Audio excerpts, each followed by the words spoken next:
Halo guys, welcome to vlog saya. Transformasi apa dalam hidup kamu yang akan datang kepada kamu, ya? Biarkanlah ya video ini ya menjumpai ya untuk kalian yang memang butuh ya transformasi apa yang dimana akan datang ke dalam hidup kalian. Ace of Swords, oke? Ada 12 Pentacles, ya.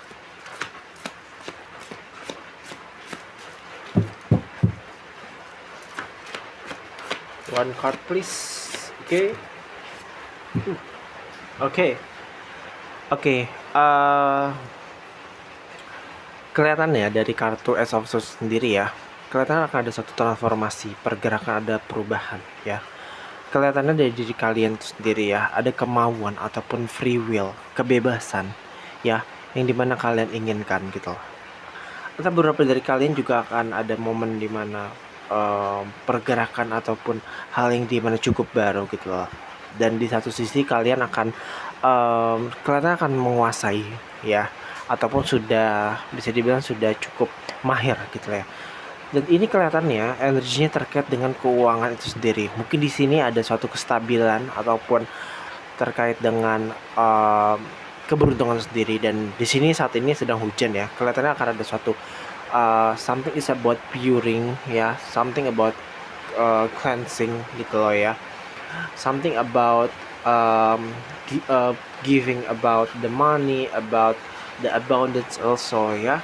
Ada satu hal yang dimana mungkin akan masuk terkait dengan keberlimpahan, dan juga akan ada suatu hal berhubungan dengan membersihkan lah ya gitu loh.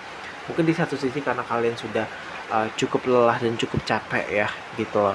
Dan di satu sisi ini ada satu hal yang dimana kalian akan menguasai ya gitu loh. Entah mungkin di satu sisi kalian menguasai suatu pekerjaan ataupun karir ya. Kelihatannya ada suatu hal yang dimana cukup baru, dan kelihatannya kalian akan mendapatkan suatu lingkungan yang dimana cukup adaptif ya, ataupun lingkungan yang dimana cukup baik gitu loh.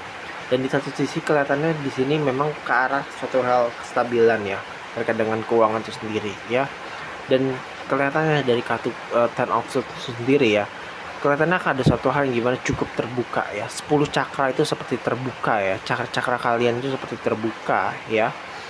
Kelihatannya akan ada satu hal yang dimana cukup open source ya gitu. Entah kenapa kalian sebelumnya mungkin ada sisi dimana kalian merasa kok mandek, ataupun ada sisi dimana kalian kok begini-begini aja. Kelihatannya akan ada suatu lonjakan energi yang dimana cukup besar gitu loh. Karena di satu sisi kalian sudah punya keinginan untuk bisa bergerak secara baru, entah mungkin lingkungan baru ataupun terkait dengan pekerjaan baru gitu ya. Jadi di satu sisi karena kalian sudah bisa namanya bergerak ke suatu hal yang dimana cukup baru ya, dan ini ada satu kestabilan di sini kan ya. Dan kenapa di kestabilan itu sendiri membuka sebuah peluang ataupun membuka sebuah opportunity baru gitulah dalam hidup kalian ya.